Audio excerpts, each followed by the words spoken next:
Muito bem, vamos começar então nosso encontro primeiro do semestre 2021-2, né, que passamos então na nossa história com uma situação ainda continuando bem atípica para todos nós, né? Estamos ainda nesta uma verdadeira revolução de usos, costumes, né, dos nossos hábitos, as nossas modificações até de estrutura de vida, né, como por exemplo o que estamos fazendo agora com vocês todos, já na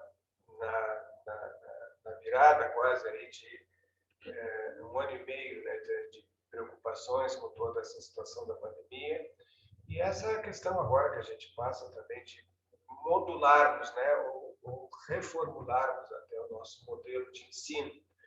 E isso tem me trazido algumas preocupações, principalmente na questão da forma como chega ao aluno a informação do professor, né, o que realmente não é a mesma coisa, sabemos. Quando a gente está em sala de aula, a gente tem essa visão mais aguda e não uma visão periférica, como temos agora com vocês, infelizmente, nessa situação, mas que logo, logo está aí se transformando numa nova modalidade aí de ensino, né? Principalmente uma questão de adaptação, meramente adaptação. E claro que esse ano e meio, né, de atividade, agora já estamos quase no quarto semestre, por incrível que pareça, nessa modalidade à distância, né, a gente já tem então algumas informações, alguns dados que para mim são bastante relevantes em levá-los, né, até vocês, quanto à questão de algumas modificações, de alguns informativos que a própria Escola de Direito tem nos dado. Principalmente, uma das grandes novidades é exatamente uma aula por mês, né, que será dada de forma presencial. Você já deve estar sabendo que será aí lançado, então, um registro de interesse de quem tem interesse mesmo de fazer essa aula presencial, fará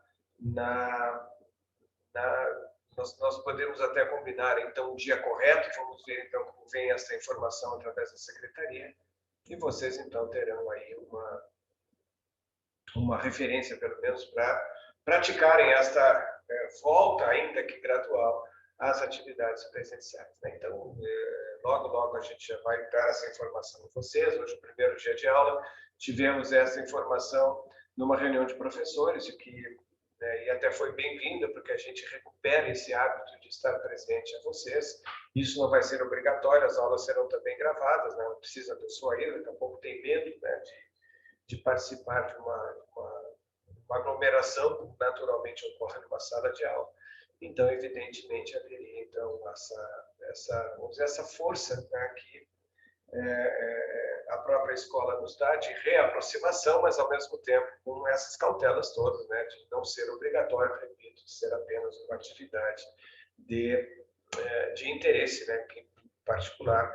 E ao professor, né, todos já, pelo menos já vacinados com a primeira dose, porque agora fez para todos essa escala, né, de vacinas, então os professores já estariam quase que prontos com essa pelo menos blindagem, né, em relação ao vírus que nós estamos aí passando. Bem, então esses pontos iniciais que eu quero deixar a vocês, e já passando então algumas informações do semestre que está entrando, nós primeiramente saudamos, agora estou vendo que já chegaram mais aqui colegas, e saudamos a vocês que já estão aí no fim, e é o último degrau do processo civil, o processo civil 5, né? Muitos de vocês já vi aqui pela nominata aqui das turmas, muitos dos meus alunos, né? Antigos alunos, queridos alunos, que já sabem mais ou menos o jeito de proceder da minha parte em relação às turmas, né? De como nós vamos lidar com essas atividades e principalmente com a questão das aulas. Bem,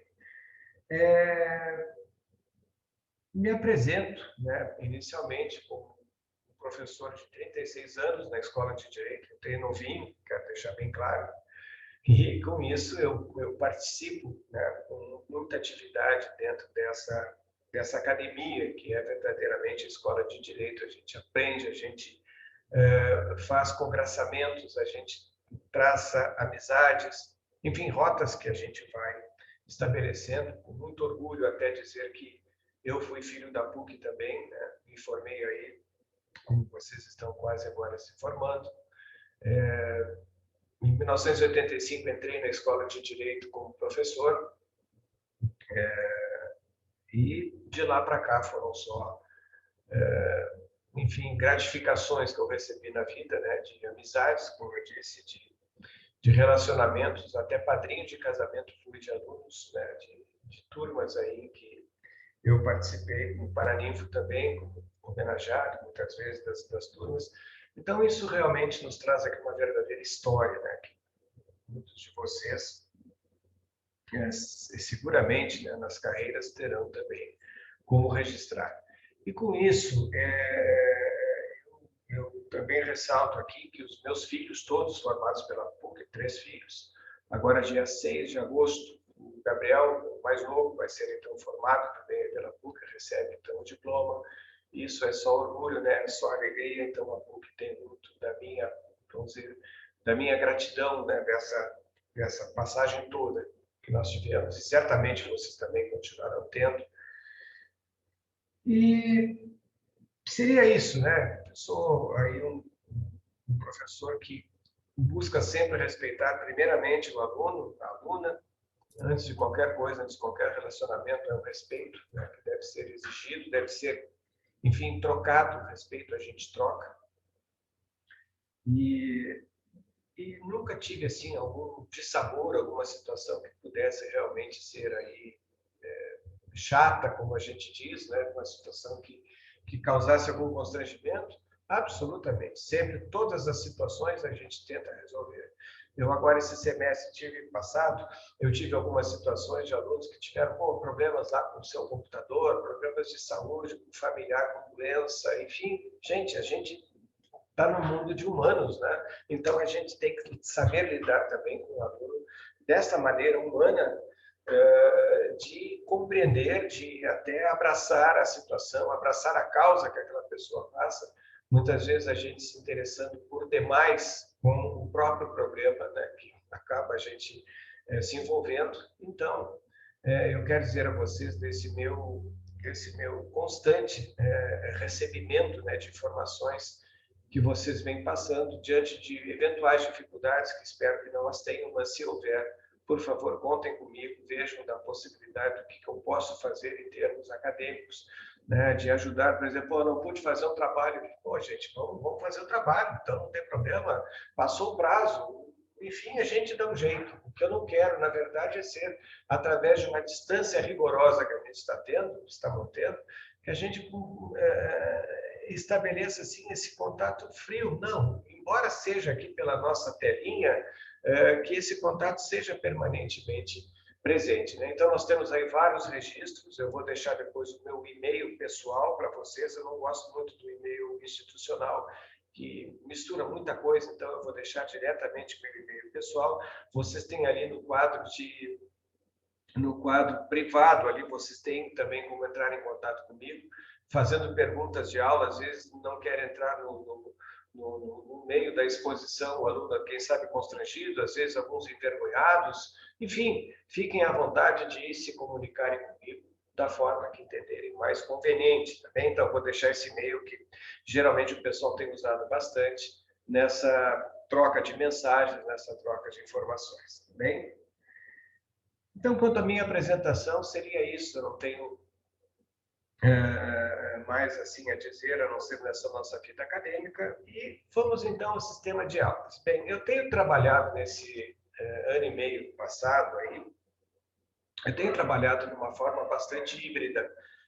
Como eu disse, eu venho construindo isso de uma forma a trazer a vocês uma certa tranquilidade, né, de horários, enfim, de versatilidade na questão da disciplina lecionada por mim. Então, o que eu tenho feito? Eu tenho estabelecido aulas de reforço, tá? Aulas de revisão, que essas sim são síncronas, e eu tenho feito também aulas de forma gravada, que eu deixo para vocês sempre disponibilizadas no início de cada semana. Então, nós temos aulas segunda e sexta, eu já no domingo à noite já pretendo deixar toda a semana já programada para vocês, com material de apoio, eu digo material didático, informações, exercícios, textos, e claro que a aula mesma, né, de maneira então gravada, que vai ao ar sempre neste início de cada semana. Com isso, nós estabelecemos então uma rotina de trabalho que tem dado certo, e além de tudo, como eu disse antes, estas aulas que serão aí presenciais, né, que vocês terão aulas presenciais uma vez por mês comigo, né, se assim for definido. Vamos ver agora como é que fica essa variante Delta, tem a variante Beta agora, enfim, várias outras variáveis da própria pandemia, né, do próprio vírus, que tem aí se adaptado de uma maneira às vezes mais agressiva. Então vamos ver como é que funcionará esse sistema mesmo. Mas a ideia da escola, da direção da escola e da própria universidade é esta, de fazer com que haja este encontro, né? Repito, não obrigatório, né, para o aluno comparecer, não vai ter falta, não vai ter nada, mas, enfim, é um encontro que vai aí já, vamos dizer assim, redimensionando o nosso sistema aí de aulas presenciais, quiçá, e espero, para o semestre próximo as coisas já estejam normalizadas, de forma a trazer para nós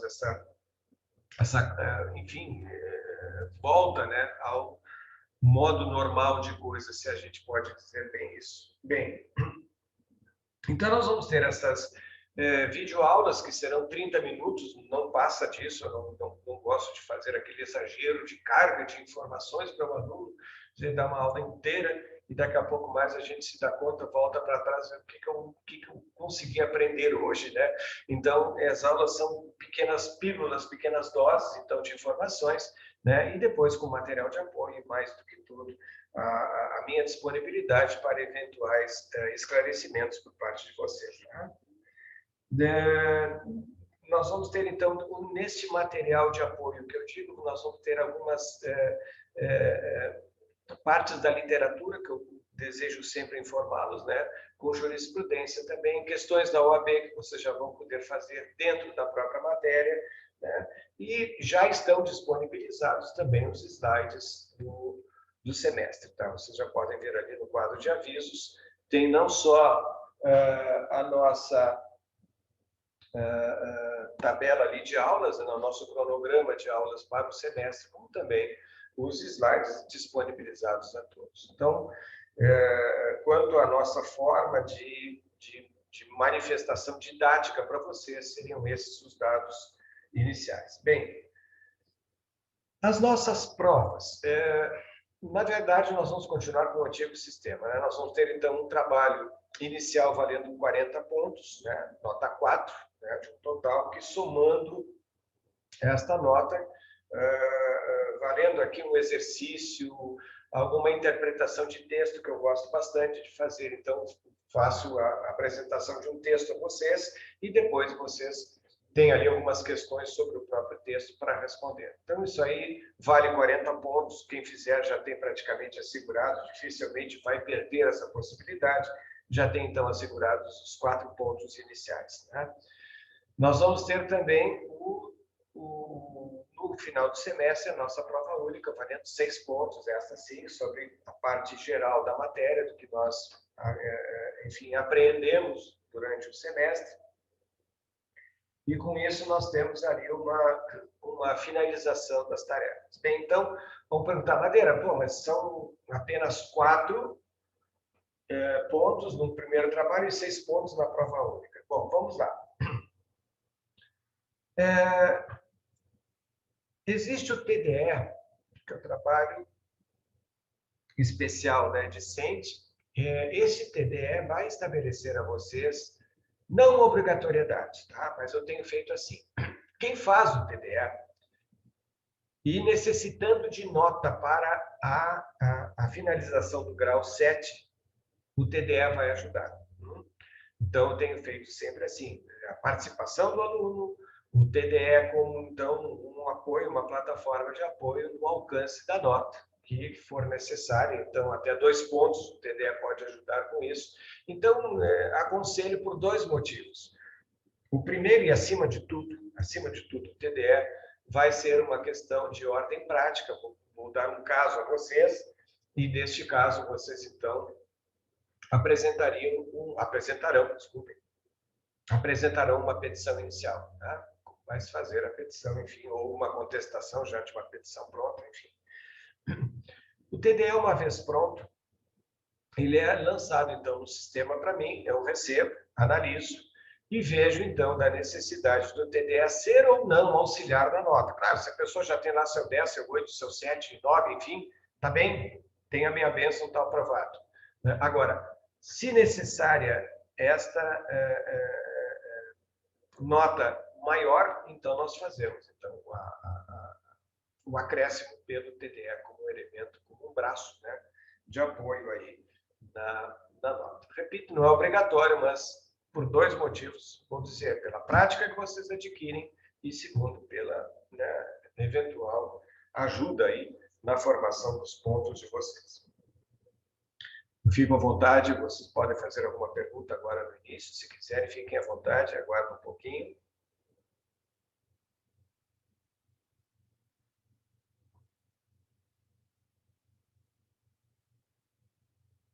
Estamos bem, então? Bem, formas de comunicação. Já disse a vocês, vou deixar ali no sistema de avisos para vocês o meu e-mail, tá? É LG Luiz Gustavo, lgmadeira, @ Andrade Madeira, tudo junto, andradeMadeira.com.br. Então, lgmadeira, @ AndradeMadeira.com.br. Esse e-mail eu vejo sempre, então não tem problema de comunicação. Podem mandar por ali sem qualquer problema. Nós temos também o sistema do Facebook. Né?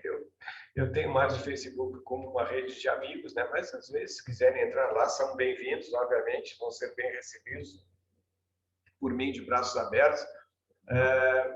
Mas o Facebook tem lá suas reservas, né? De não perguntar quando é que vai ser a prova e tudo mais. Essas respostas vocês encontram aí no quadro de aviso, que eu vou sempre deixá-los bem informados, tá? E, claro que tem o sistema do Moodle, o chat também, a gente pode conversar, como estamos conversando hoje, também é outra forma aí. Mas eu acho que o mais importante é que vocês entrem lá pelo quadro dos avisos, né, de aula, né, e de troca naquele sistema privado, ali, troca de informações, além do meu próprio e-mail. Muito bem. Bibliografia. A bibliografia, o que nós temos aqui? Eu digo sempre assim, o professor não pode, absolutamente, indicar aquela obra como a obra certa, a melhor do mundo. Não. Qual é a melhor obra para vocês? Qual é a melhor obra para mim? É aquela obra que a gente analisa, a gente lê algum ponto, algum dado, e a gente entende, a gente recepciona aquele elemento informativo como um elemento fiel, né, e degustável para nós. Né? Uma coisa, vocês vão ver, as obras são como gosto. Né? Aquilo que a gente gosta e o que a gente não gosta, aquilo que o outro gosta e o que o outro não gosta é a mesma coisa. Então, tem obras que são palatáveis e outras são obras que realmente são difíceis até da gente entender, de compreender.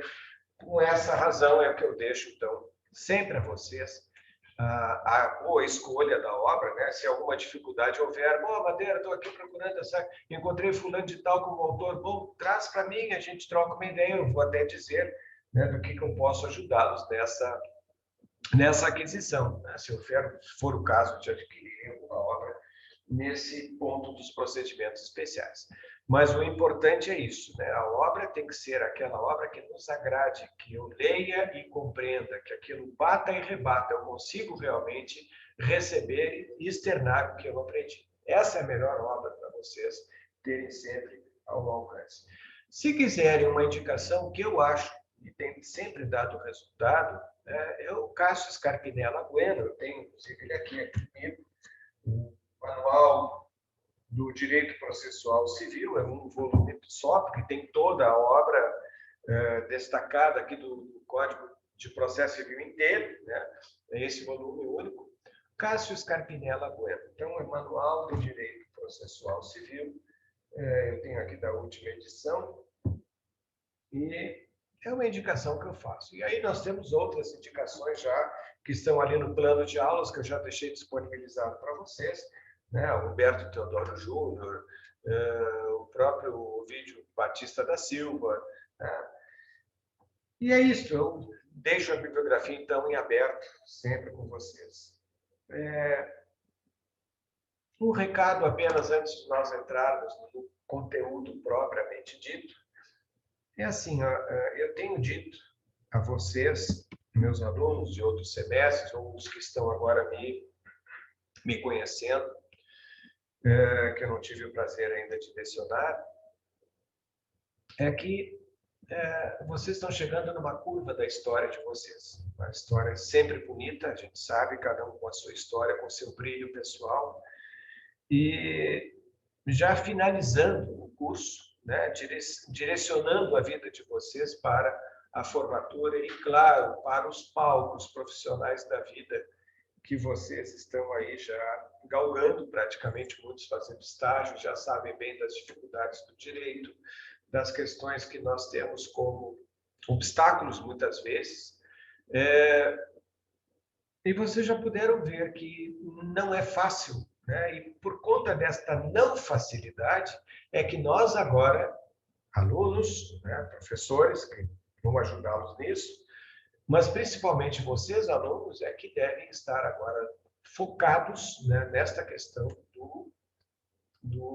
da reta final do curso, né? A questão da objetividade, da visualização do futuro, né? Vocês agora têm aquilo que se chama a faca e o queijo na mão, né? Tem que saber, então, como vão aproveitar isso, né? Nessa orientação de uma verdadeira construção pessoal de vocês, né? O que eu digo a vocês, eu digo aqui aos meus filhos também, em casa, de tudo que a gente vai aprendendo, né? Porque a oportunidade chega, nós temos que saber abraçá-la. E é isso que vocês devem, então, objetivar na vida de vocês. Vocês têm essa oportunidade, tem um momento para o estudo, tem um momento para a reflexão, um momento para não fazer aquilo que a gente chama de decorar algum ponto, não, tem que compreender o que vocês estão fazendo. E a minha missão sempre foi essa, é colocá-los num pedestal de compreensão das coisas. Vocês vão ver que daqui a pouco até uma palavra ela pode mudar muito, né? Aquilo que a gente tem e fala usualmente sem saber o que é. Né? Esses dias eu dizia aqui em casa a palavra desembargador, né? É o cara que desembarga. Desembarga o quê? Os embargos. Que embargos? Os embargos são todos os atos colocados contrários a determinada decisão. Uma apelação é um embargo, os embargos declaratórios, um agravo é um embargo. Né? Então, o que fazem os desembargadores? Exatamente desembargar. Então, as próprias palavras, muitas vezes, elas nos dão aí uma orientação, né, do que elas são realmente feitas, por que elas são ali definidas. Né? Do nada, às vezes, aparece, então, essa informação que evidencia alguma coisa de útil para nós, através da própria palavra. Bem? Então, eu tento fazer essa construção com vocês, sempre pensando na forma de como vão receber essa informação, no sentido de entronizar esta informação, no sentido de abraçar essa informação como uma informação útil, válida e não apenas uma informação para ser decorada, não é isso. Né? Então, aí nós vamos trabalhar com conceitos das coisas, os conceitos, por que um conceito, quais as palavras-chave de um conceito, isto que vai nos levar sempre a uma boa orientação, e sejam curiosos também do porquê das palavras, né? A decisão, por exemplo, interlocutória, que vocês viram lá nos recursos, né, que eu infelizmente não lecionei a vocês, o que é uma interlocutória? É uma interlocução que vem parte, juiz, parte, né? Não é as partes, a parte com o juiz e juiz com a parte. Então, há uma decisão de interlocução. Não há uma locução no processo, sempre há uma interlocução entre ou partes e juiz ou parte e juiz, né? Nessa recepção, então, de informações. Começando, então, já com com o nosso ponto, nós vamos hoje apenas situá-los, né, dentro do tópico dos procedimentos especiais. No código anterior, lá de 73, os procedimentos especiais recebiam um destaque lá no finalzinho do código, o título 5, capítulo 5. Hoje, o nosso Código de Processo Civil carrega os procedimentos especiais nos tópicos referentes aos processos, tanto de conhecimento como de cumprimento de sentença, e lá o legislador resolveu colocá-lo, né? Acabando com uma discussão de muito tempo que os procedimentos especiais tinham luz própria, para mim não tem, né? Mas que eles faziam parte do processo de conhecimento. Fazem, mas vamos ver que, com cautelas, que esses procedimentos especiais não carregam apenas processo de conhecimento. Eles vão ter outras misturas aqui, vamos dizer, execuções, cumprimento da própria decisão, que vai estabelecer o cumprimento provisório de sentença, tutela provisória, várias tutelas provisórias dentro dos procedimentos especiais. Então, vejam que eles não são aqui procedimentos legítimos. Eles são, vamos dizer, misturados com outros procedimentos, nascendo sempre, é claro, isso sim, do processo de conhecimento. Mas procedimento especial, ele é especial por isso, porque ele não brigue comigo, mas porque não são procedimentos comuns. Eles têm especialidades, eles têm um corpo diferenciado na sua forma de expressão judicial, de como eles chegam em juízo, como o juiz recebe, quais as providências que o juiz adota. Então, vários, vamos dizer, informativos que levam a esta chamada especialidade dos procedimentos. Mas não quer dizer nada, absolutamente nada assim de complexo. São procedimentos que eu particularmente entendo poderiam ser colocados ali no capítulo à parte, como era no Código de Processo de 73. Mas, assim entendeu o legislador, então, logo, logo veremos esta topografia da atividade dos procedimentos especiais. Deixa eu só colocar aqui para nós, então.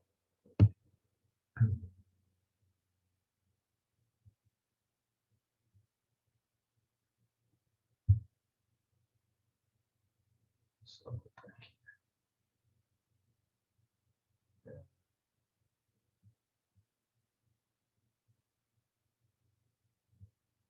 Quando a gente vai trabalhar com o processo civil, nós não podemos deixar de lado. Deixa eu só habilitar aqui, que eu não estou conseguindo habilitar aqui a nossa.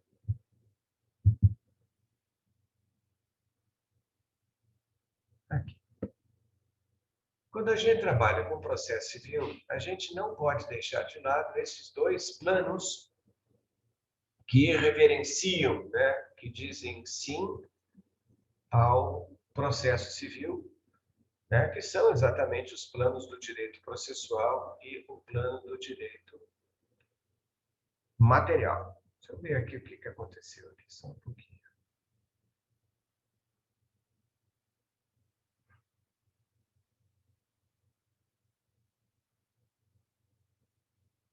Eu acho que estão recebendo aqui, né? Dentro do sharing. Sim. Ah, então tá. Deixa eu só, acho que alguma coisa que não saiu bem.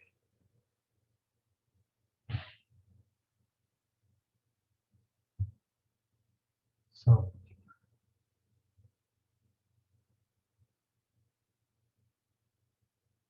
Agora saiu.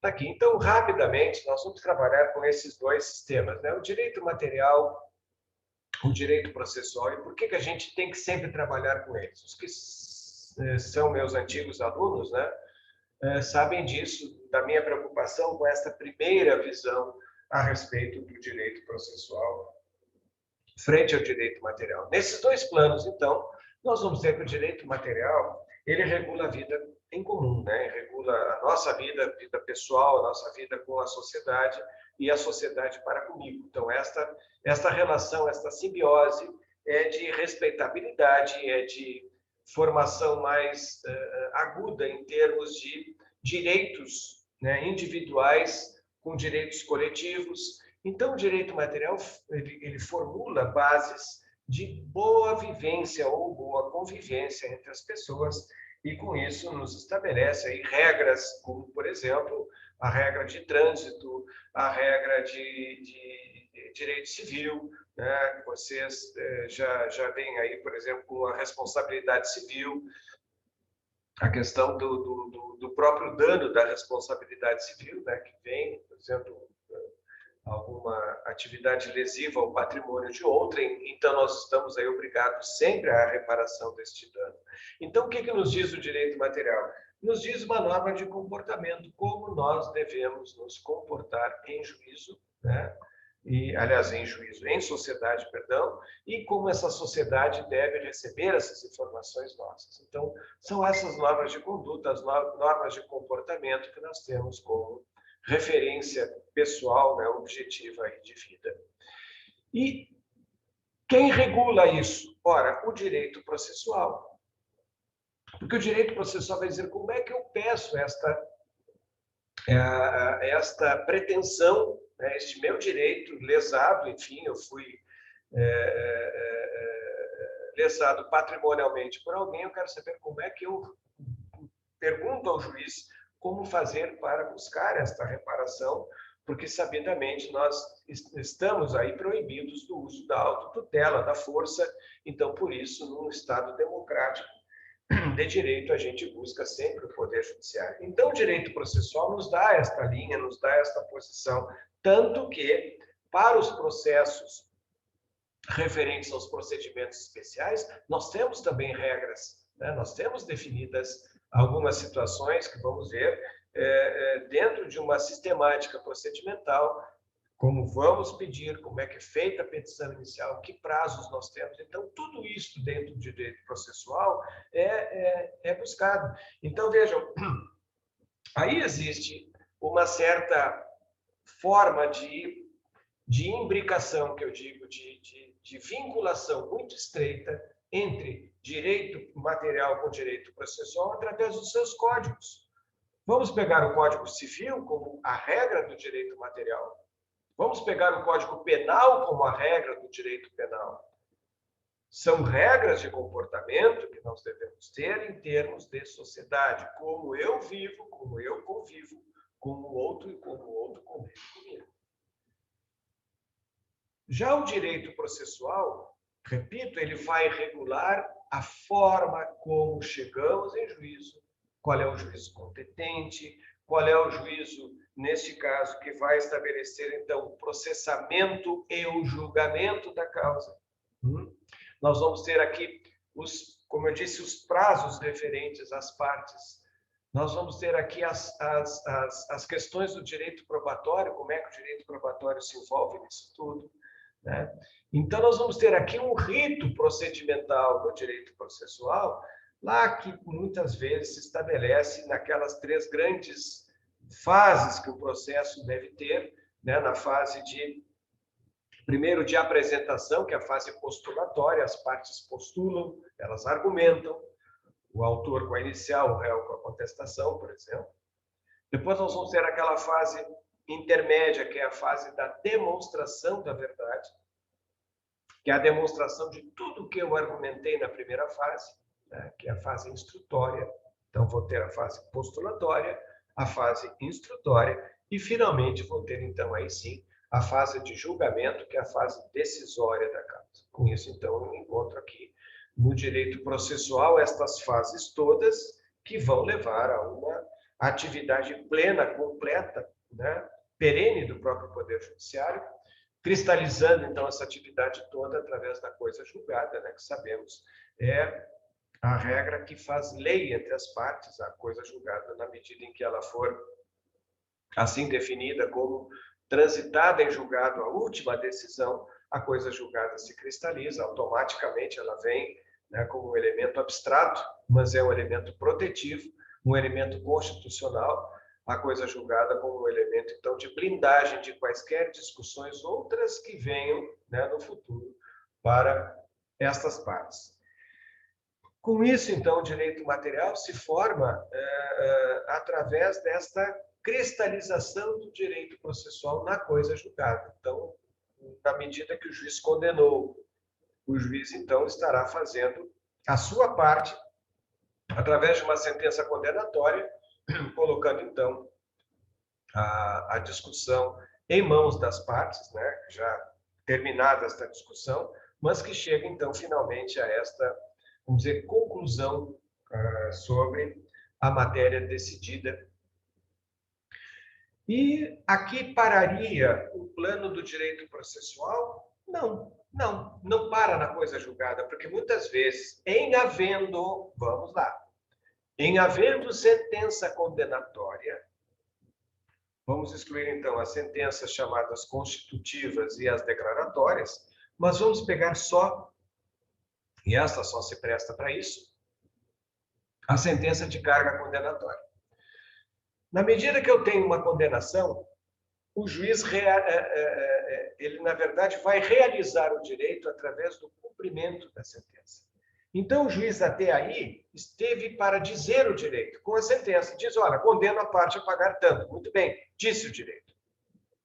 Estaria encerrada aqui a atividade jurisdicional? Não, porque se houver a necessidade de fazer com que o devedor desta condenação venha a pagar, ele não veio voluntariamente ao pagamento, então, havendo essa necessidade, obviamente que nós teremos aqui uma atividade de força do Poder Judiciário que vai, então, estabelecer meios para com que esta decisão seja realmente realizada, né? Ela tem que ser executada.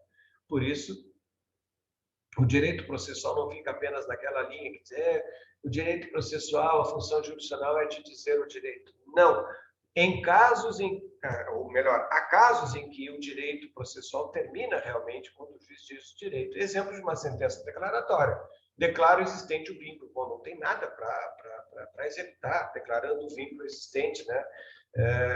Numa sentença constitutiva, em que se desconstitui o casamento, está pronto, não tem mais nada. Agora, se eu falar que está desconstituindo o casamento, mais condenação a alimentos, opa, então aqui eu vou ter também a necessidade de realizar o direito se houver o não pagamento por parte do devedor, desta responsabilidade de pagar.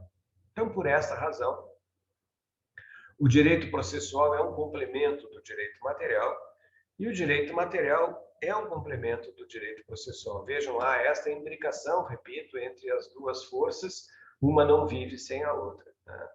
E mesmo até vocês podem dizer, tá, mas o direito material precisa estar legislado diante do direito processual? Não. O direito material não tem necessidade de ser legislado. Por quê?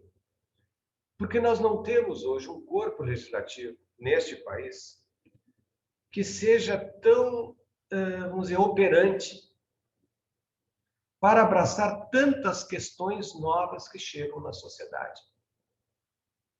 Se nós pegarmos hoje os mecanismos do desenvolvimento científico, de tantas coisas que têm aparecido por aí, e nós não temos esta realidade legislada, não houve lei sobre o assunto, está nos trazendo agora um problema muito grande, porque o direito material fica vazio de lei, mas o direito material continua existindo, ele só não tem legislação. Esses tempos eu até usei como exemplo, não sei se foi numa conferência, enfim, a gente estava aí conversando com colegas, e eu coloquei a seguinte situação. Existem carros hoje com a tal direção semi-autônoma, né? Autônoma, são semi-autônomos. Embora já carros aí fabricados com a direção autônoma. Nós aqui no Brasil ainda temos a direção semi-autônoma, se eu não estou enganado. Um carro desses, ele funciona em cima das linhas da pista, né? Essas linhas pintadas que nós temos, ou a linha contínua, a linha intercalada, e ele funciona com um radarzinho ali em cima, então a pessoa pode dormir, infelizmente, numa situação de sono, pode pegar no sono, o carro continua comandando, né? o traçado sem a necessidade do motorista. E aí começa a se acionar sinais, né, ou sonoros, ou mesmo no banco, né, do motorista, um alarme que faz com que essa pessoa se acorde, enfim.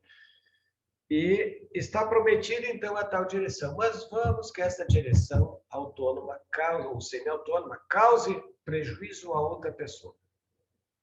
Eu não digo nem ao motorista. Vamos lá que cause prejuízo, né? Porque ela está preparada, essa direção semi-autônoma, para evitar colisões. Mas vamos que a colisão ocorra. Onde é que está a regra disso aqui no direito material? Contra quem eu, lesado deste acidente, que não tinha nada a ver com o carro, assim, enfim, formatado com essa direção, nem com o motorista, mas eu fui abalroado por esse automóvel numa esquina. Eu vou entrar contra o motorista, eu vou entrar contra a fábrica que prometeu o produto, ou o motorista pode, inclusive, se acionado, o motorista deste veículo pode também denunciar a lide à própria seguradora. Ele vai denunciar a lide, quem sabe a própria concessionária que prometeu o veículo com aquele produto já bem definido. Onde é que está isso no direito material? Não tem. Nós não temos regras sobre isso. Então, cabe ao direito processual, neste momento, construir sobre matéria não legislada, materialmente. Direito material não legislado. E aí o direito processual entra em campo e vai dizer, opa, nós temos agora que definir, porque o juiz, uma vez provocado, isso está no Código de Processo Civil, ele não pode deixar de aplicar a jurisdição, dizer o direito, alegando inexistência ou lacuna de lei, né, sobre a matéria. E aí vai acontecer, gente, um fenômeno absolutamente curioso. O juiz, que é um cara pronto para prestar jurisdição, para dizer o direito, ele agora vai ser um cara que vai criar o direito, porque não tem direito material aqui. Não há referência legislativa alguma sobre a matéria. Aliás, um bom ponto para se discutir hoje, em termos até de um trabalho de pós-graduação, fazermos, então, referência a esta atividade, entre aspas, legislativa do julgador, que o juiz tem que julgar. O caso inédito que chegar às suas mãos, ele não pode se eximir de julgado. E com isso, vai trazer, então, aquilo que nós conhecemos como a tal da judicialização de tudo, né? Diante dessa lacuna, ou desta, vamos dizer, até falência do poder legislativo brasileiro, infelizmente, em todos os níveis, se pode dizer que é um poder que está se mostrando um poder apático diante de tanta mudança que nós tivemos, né, nesses últimos 20, 30, 40 anos, em termos de avanços científicos, né? Nós hoje temos, por exemplo, precariedade até mesmo na questão referente aos direitos intelectuais, né, os direitos de autoria, né, na questão hoje da internet, né? A própria internet, que quantos anos existe aí, nós não temos uma regra definidora desses direitos e deveres, né? Cada situação que aparece, então, o próprio judiciário regula. Então, o judiciário passa a ser um poder legislativo. E aí, vejam, na medida que esta lei, entre aspas, que o judiciário criou, vai se sedimentando, vai tomando corpo, vai tomando forma, e acontece isso através da própria jurisprudência, acontece através da própria jurisprudência, o que vai acontecer aqui? A jurisprudência, cada vez mais no Brasil, será fonte de lei das coisas. Lá no início do curso, quando estudaram lá a parte do geral do direito, vocês viram, né, a teoria geral do direito, vocês viram que a jurisprudência é fonte de lei. Está aqui. É o poder do direito processual em criar regras quando elas não existem. Então, nesse momento, se está estabelecendo ou se entregando ao próprio poder judiciário um poder outro que não aquele se presta a ter, né, na sua atribuição. E com isso nós alcançamos aqui, através da própria jurisprudência, dos entendimentos pretorianos, dos tribunais, então, definindo, com esta jurisprudência solidificada, a criação de uma lei, ou mesmo até a forma como esses direitos serão levados dali para frente, uma vez que o precedente já existe e, portanto, poderá ser objeto de debate.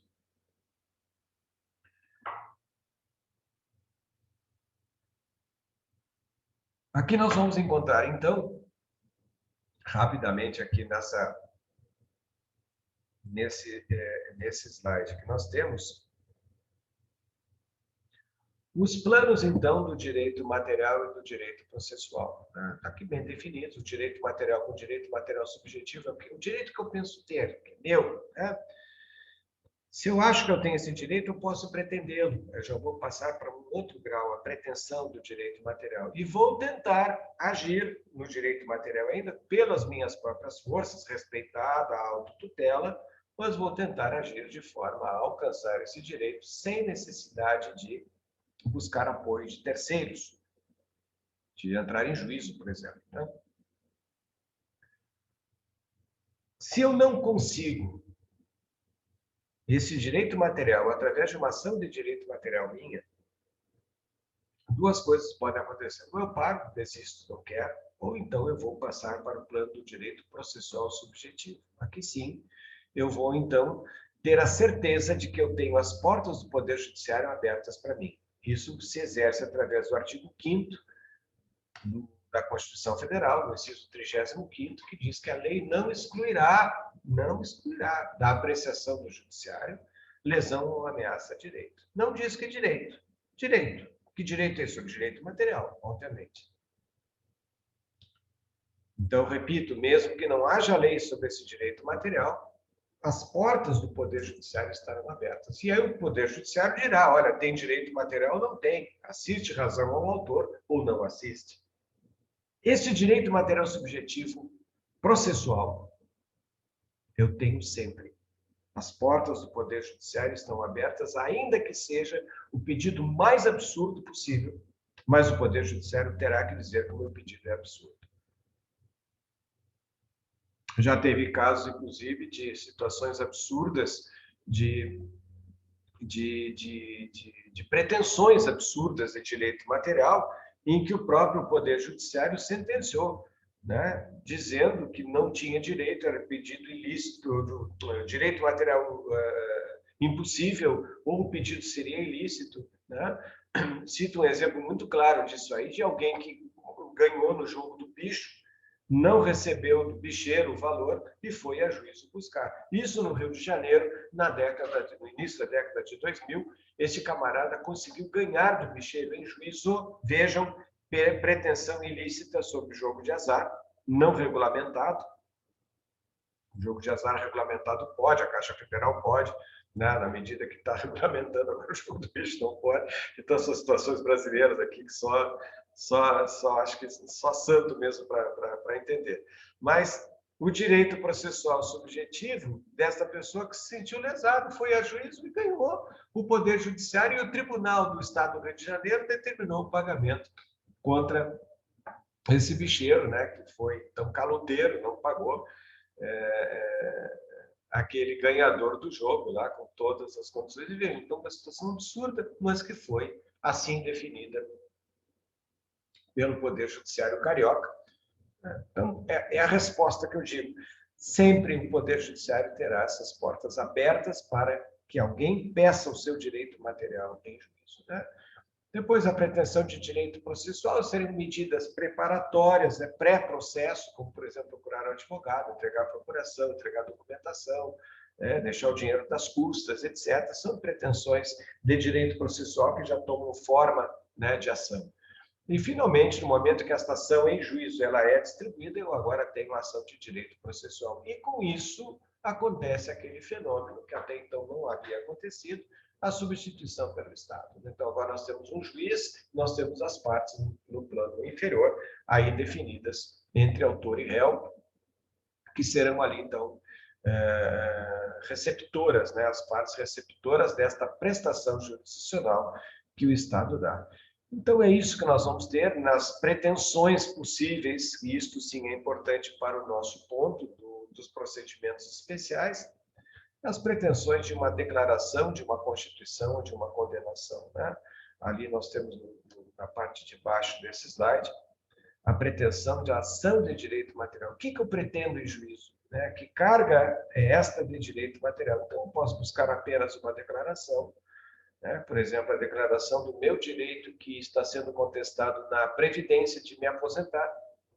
Então, posso buscar em juízo uma declaração dizendo que eu tenho condições ou que eu não as tenho, enfim. A função constitutiva, né? Uma pretensão em que eu quero constituir uma paternidade, né? Uma ação investigatória de paternidade, eu tenho aqui uma força constitutiva. E eu tenho, além de tudo, também a força condenatória desta atividade. Como eu disse, é a única que pode nos trazer a realização através do cumprimento de sentença, mas aqui eu tenho uma formação de uma obrigação, né? Seja obrigação de fazer, não fazer, de entregar coisa não, certa ou incerta, ou então de pagar quantia, né? Então, aqui na condenação, eu tenho uma outra etapa, além da própria decisão, eu posso buscar a realização via cumprimento da sentença condenatória, quando necessário, né? E aí, com certeza, eu vou fazer com que a atividade jurisdicional deste juiz se prorrogue, né? Se postergue também para a fase de cumprimento. Na aula que vem, então, a gente vai estabelecer o nosso ponto aqui sobre esta topografia do Código, né, de Processo Civil. Eu já vou, então, a partir da aula que vem, já deixo aulas aqui para vocês, já aulas gravadas e, às vezes, aulas síncronas. Nós vamos fazer, como eu disse lá no início do nosso encontro, nós vamos ter períodos, então, de uniformização disso. E, finalizando o nosso encontro, nós temos esta outra atividade, né, de apenas buscar o conceito do processo, que processo, na verdade, é a instrumentalização que legitima uma pretensão de direito material. Então, é um instrumento, porque todo processo deve ter um registro, ainda que eletrônico, né, ou físico, enfim, o processo é um instrumento, ele é um registro. E também é um veículo, né? Não apenas o registro de um processo, que tem que estar registrado, tem que estar em algum lugar tombado, mas também significa que ele seja um veículo, porque ele carrega, ele é portador do direito material que eu estou buscando. Né? Legitimado, porque, na verdade, existe aqui a chancela do Poder Judiciário, que legitima esta atividade. Eu não posso, repito, estabelecer comigo e com o meu devedor uma relação direta de autotutela. Eu posso chegar lá na casa dele, arrombar a porta e tirar uma televisão para pagar o prejuízo. Não dá. Então, essa legitimidade é exatamente o que chancela, o que dá esta força, né, de referência do próprio Poder Judiciário na sua atividade. Então, e vai legitimar com isso, através do próprio Estado, a minha pretensão de direito material. Eu não falo aqui processo com lide, porque, na verdade, nós vamos ver que processos existem sem lide. Né? Uma separação consensual, por exemplo, eu não posso dizer que processo busca a composição de uma lide. Não tem sentido um conceito desse. Então, por isso que eu resolvo fazer sempre esse trabalho com você, como eu disse lá no início do nosso encontro hoje, de fazer sempre um trabalho de conscientização, de apreensão do conteúdo, não apenas de aprendizagem, mas de apreensão, né, de que estabeleçamos nós aqui uma relação com o conceito das coisas. Né? Então, eu trabalho com essas três palavras, instrumento, legitimação e pretensão, como ingredientes dessa receita do conceito de processo. Né? E, finalmente, o conceito de direito processual, o estudo de regras que vão nos dar a dinâmica, né, dos princípios, né, e da natureza jurídica do direito processual. A dinâmica, quer dizer, o estudo do próprio Código de Processo Civil é o direito processual em ação. Nós estamos estudando, passando então já a este último ponto para vocês, que é um ponto nos degraus do processo civil aqui na Escola de Direito. O último ponto é, na verdade, os procedimentos especiais. Tá bem?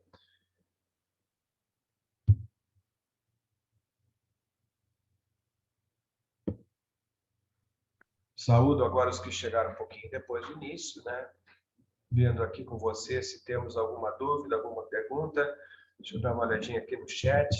Como é que estamos? Bom dia, colegas. Ah, não, aqui é com o professor Dilson, meu querido amigo, que eu recebi um bom dia do Ricardo. Fernanda Freitas, meus parabéns, professor. Querido, obrigado, Fernanda. Se tem alguma dúvida, como é que estamos? Alguma referência, alguma observação? Fico à vontade.